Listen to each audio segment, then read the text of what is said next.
Inyo pong natutunghayan ng Mall of Asia Arena sa lungsod ng Pasay, ang venue ng Final Four dito sa Season 92 NCAA sa Pugkulay, isang laban.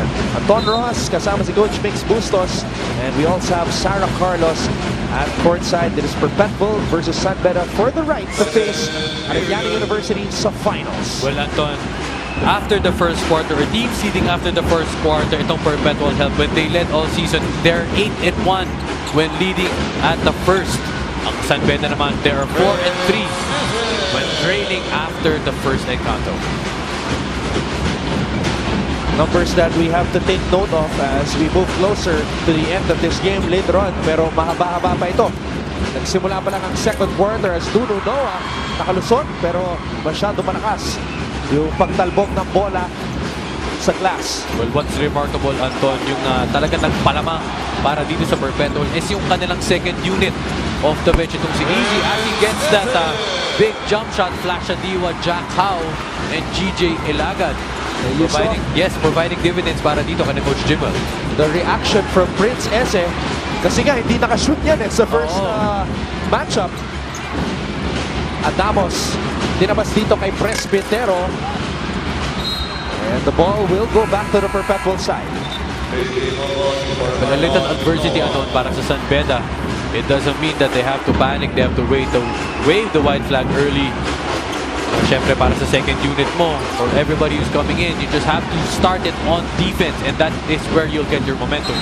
Oh, scary situation right there as Jack Howe and Soberano collided.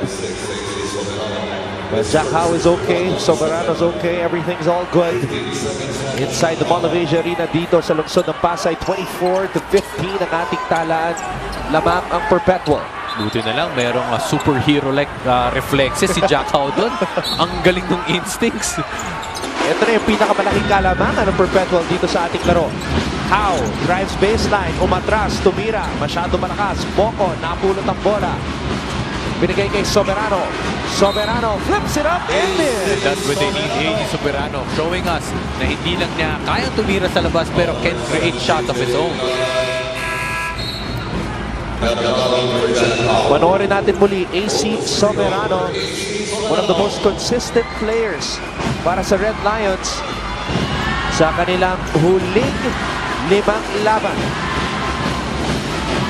He was coming into the Final Four averaging 19 points per game in the past 4 games leading up to the Final Four.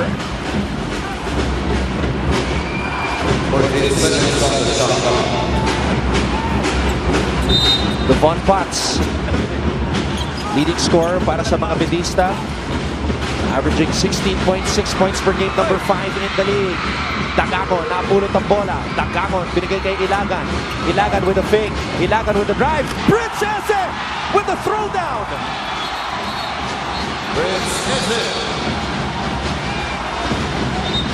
In Nigerian, the name Ese means king.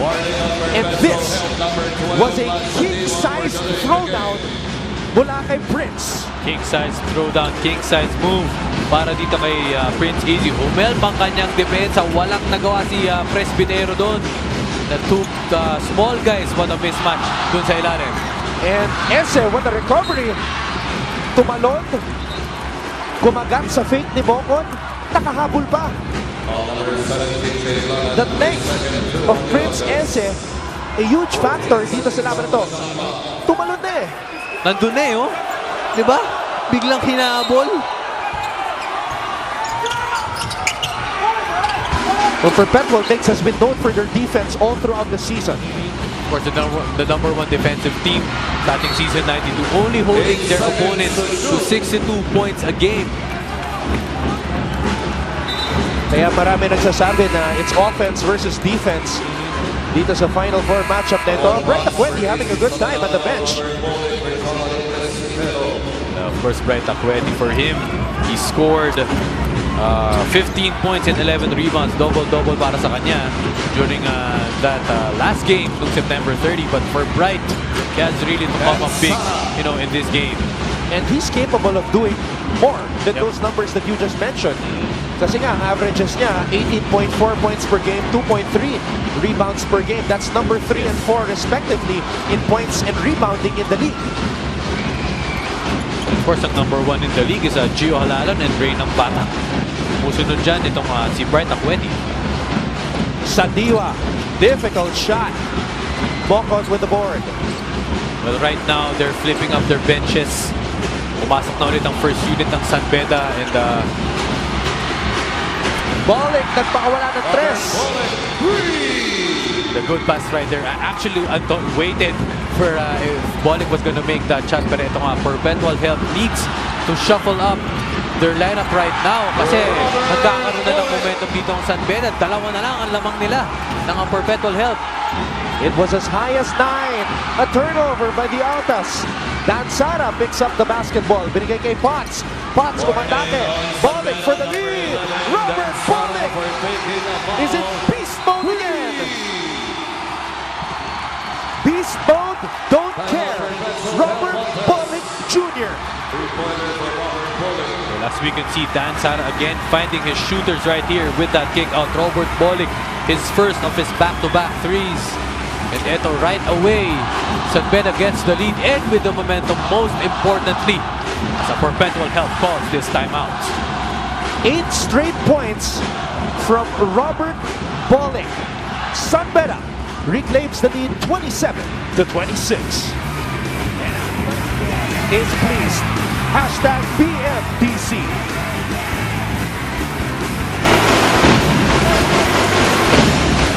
Right on cue, Robert Bolick just went boom. 8 straight points to give San Beda the lead, 27-26. Another huge first half para kay Bolick, Mix. Sabi nga ni Robert Bolick, here comes the boom. A reminiscent of his last game, 21 points. Pero ngayon, nagpasabog si Robert Bolick with that big momentum shift. 2 big threes down that stretch. Great defense by San Beda. Beast mode Bolick is really on. Crucial timeout para sa Perpetual. Nagbabalik sa ating laro ang starters ni Coach Jimwell Gigan. Coronel Pido, Dagamon Sigontico, and Akweti. Well, Sigontico came in right away for Gallardo. It was Gallardo who started the game. Akweti could not hold on to the basketball. Balikan muna natin si Sarah Carlos. Sarah? Sabik si GJ Ilagan para sa laban na ito dahil naranasan niya na noong season 89 at 90 ang patanggal sa Final Four na hindi man lang nakaranas ng isa man lang panalo. At alam naman natin lahat na ang San Beda Red Lions ang nakatalo sa kanila sa dalawang season na iyon. Kaya nung tinanong ko si GJ Ilagan kung ano ang kanyang nararamdaman, sabi niya at siya ay excited na kinakabahan pero may confidence at inaalala niya na lang ang kanilang home meeting kaninang umaga na maglaro para sa harapan ng inyong jersey at hindi para sa likod. Back to you, Anton. Tama ka, Sarah. GJ Ilagan, Gerald Dizon at Kevin Oliveria, 3 players who experienced losing to San Beda in the Final Four for 2 years in 2013 and 2014. And you know another guy who experienced losing twice in the Final Four versus the Red Lions? Coach Nick Omorope. And of course, Coach Nick Omorope played for the Perpetual Health Altas under Coach Boris Aldiguer. Nakatimis nun, Anton, sila Femi Babayemi, Harold Arboleda. Yes. At nag-mythical 5 pa yan si Coach Nick Omorope noong NCAA season 89 with Harold Arboleda. Adamos. Soberano, nabitawan ng bola. It's Perpetual basketball. Perpetual reclaimed the lead earlier after that basket by this guy with the basketball. AJ Coronel. Pido. Coronel, hinahanap nila si Akweti. Akweti blocked by Adamos. And you were talking about this before the game, Mix. Adamos has to play well against the tandem of Akweti and Ese. But Dagamon flying in from out of nowhere. Flying in and soaring through it si Dagamon. Nobody boxing him out. As San Beda thought the rebound goes to them, pero Gab Dagamon clearly getting that offensive board. Bocon, binigay kay Adamos. Adamos with the fake. Acueti is on him. Adamos, inatrasan si Acueti. Kapos, Coronel with the rebound. Well, for Perpetual health right now, Anton, they have to get Bright Acueti involved with their offense. Pero Ben Adamos clearly doing a great job in denying Bright of that basketball. Bright Acueti and the Red Lions making it difficult for him in the paint mix. Oh, hirap na hirap talaga si Bright to get his momentum early on. Bots short on that triple drive. Bocon with the offensive rebound. Bocon drives baseline. Bocon powers his way through. JV Bocon. Just used his strength and experience against Daryl Seguntico. Kahit medyo nakabanggang si Bright Acueti, walang takot na din-drive ni Bocon yung basket. Keith Pido. And Perpetual trying to get Acueti going, pero napakatindi ng depensa sa kanya. Pido, hinahanap si Acueti, and Acueti has to go through roadblocks para lang makakuha ng posisyon sa poste. But it's a blunder for him as much as Ben Adamos is making him pay down low. You can have another option if Bright Acueti can choose to get the ball from upstairs. Pero syempre nga for Bright, he's just following the game plan. Ito naman si Nuno Noah naman ang nakasunod sa kanya. Ito, nagkakabanggaan na sa ilalim Acueti and Nuno Noah. Well, Coach Mike expects Bright to come up with a bigger game here. Acueti in the 17 games that he participated in para sa Perpetual this season, he top scored for the team 11 out of those 17 times. And he has tallied 12 double-doubles dito sa season 92. Coronel, tumira mula sa kanto, biten, rebound Bocon, binigay kay Nuno Noah. Nuno Noah all the way. And that's the running game that we're talking about if there's San Beda. Once they get that rebound, automatic may dalawa nang tumatakbo doon.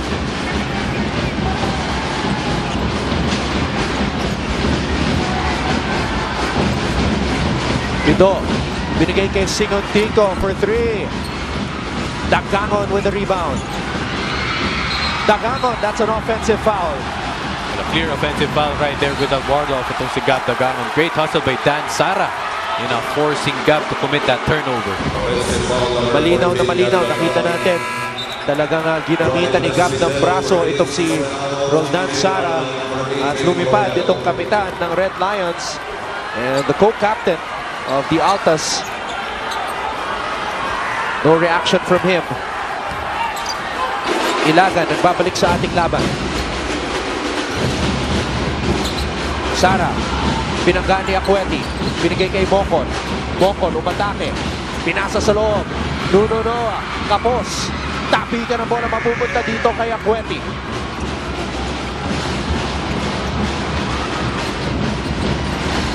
Pido, dinedepensa ni Jomari Presbitero.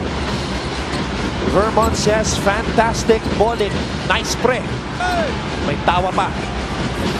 Sapagkat lamang na mga bilista, 31-30. Presbitero.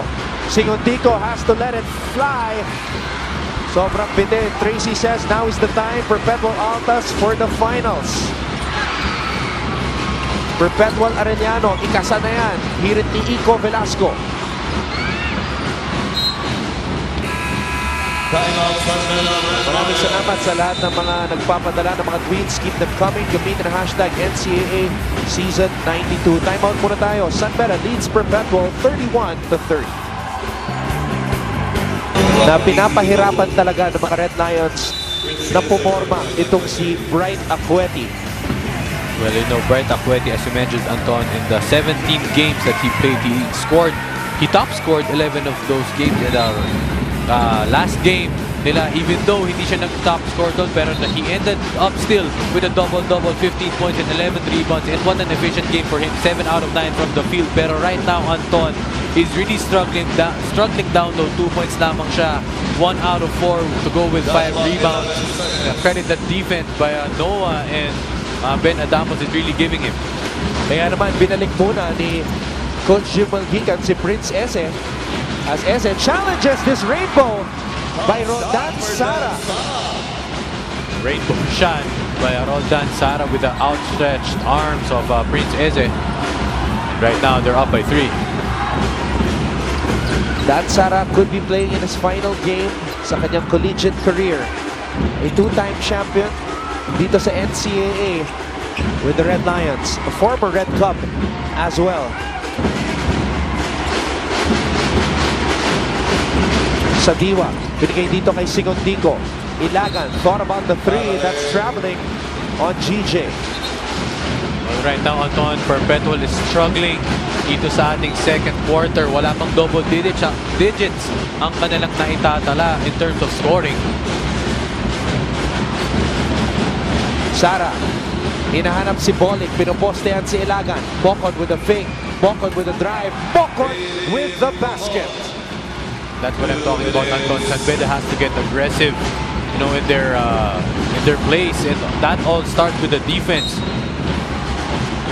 At meron ng 6 na puntos si JV Bocon dito sa ating bakbakan. 50% shooting para kay JV, 3 out of 6 from the field. Kailangan ng mga bedista na may pagpatuloy ni JV Bocon ang ganitong klase ng laro kung sila ay abante sa finals. Nakaabak na ang Arellano University after defeating Mapua in their Final Four meeting.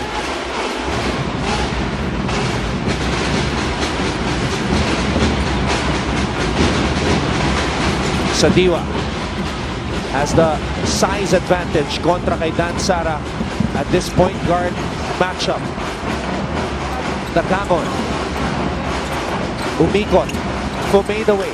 Gab Dagamon, kapos. Agawan para sa loose ball. Nakaiduduno ang bola, binigay kay Sara, and that's traveling on Roldan Sara. Coach Jamaica rin on your screens. As we see Anton Tamayo na naglaro para sa Perpetual noong nakaraang season. And Borgie Hermida, part of that NCAA Season 86 champion team who did not lose a single game in the season. Went 18-0.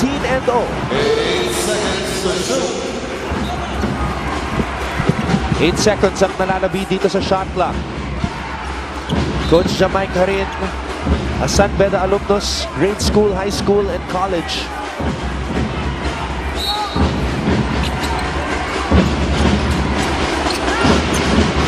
Ilagan. Tinabas ang bola dito kay Sadiwa. Sadiwa with a crossover. Sadiwa with a drive. It's San Beda basketball. 3-on-1 fast break. Oftana. And Calvin Oftana is able to get the basket to go, but may offensive foul na tinawag. Well, ito na nga, Anton, nagkakaroon na ng momentum ang San Beda with their running game. It all starts from their defense, pero GJ Ilagan sacrificing his body and just outside that circle, that no-charge zone, pero credit Calvin Oftana with that aggressive drive, pero nautakan siya doon ni GJ Ilagan.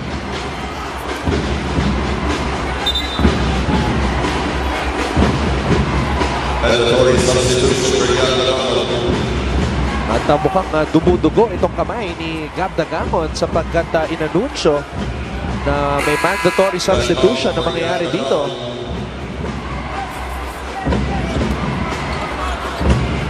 Na kung may tama itong kamay ni Gab Dagamon, this is going to be crucial sapagkat meron pa tayong 1 minuto na natitira dito sa first half. And kailangan mo talaga si Gab Dagamon to close out this second quarter because a bulk of their offense, a bulk of the Altas' offense is really coming from him. And ito pa, nakaupo pa si Bright Akueti, so talagang kung tutuusin mo talaga offense nila, medyo pilay, pero I think nagawa na ng paraan ito ni PT Joseph Sabater. Ang kamay ni Gab Dagamon, kaya ngayon papasok siya ulit. Now it looks like it's his offhand na merong tama. But he's back on the floor as you mentioned. Gab Dagamon. San Beda. 5-point lead. Noah. Nabitawan ng bola. Bolick with an acrobatic move. Switching hands in the air. Robert Bolick. Wow, what a move by Robert Bolick. I thought he was gonna lay it up with his right hand, pero with that switch, that last-minute switch, ang gandang galaw nun mula kay Robert Bolick. Keith Pidong with a fake, with a pass. Ilagan from way out. Air ball. Coronel flips it up. No. Tapi ka ng bola. Hindi papasok. It's a better basketball. Bolick. That would have counted if it went in. But the Red Lions went on a rampage sa dulo ng first half. Balikan muna natin ang mga highlights. Prince Ese making an impact. Sara, nakita si Beast Mode Bolick who scored 8 straight points para sa kanyang kupunan. That's when the run started. Bright Akweti desperately trying to find his teammates. Coronel Capos Dagangon with the putback. At eto naman yung fast break attack ng mga Bedista. Mocon finding Noah. Sara over Ese. Knocking in that rainbow. JV Mocon playing with his heart on his sleeve. At eto namang si Robert Bolick sumakay sa kanyang bisikleta sa ere. Switching hands and finishing with the left hand. Halftime stats, analysis, and more. Ito po ang Season 92 ng NCAA. Dito lang sa SNA kung saan patuloy kaming sumasaludo sa pusong palaban ng lahing Pilipino.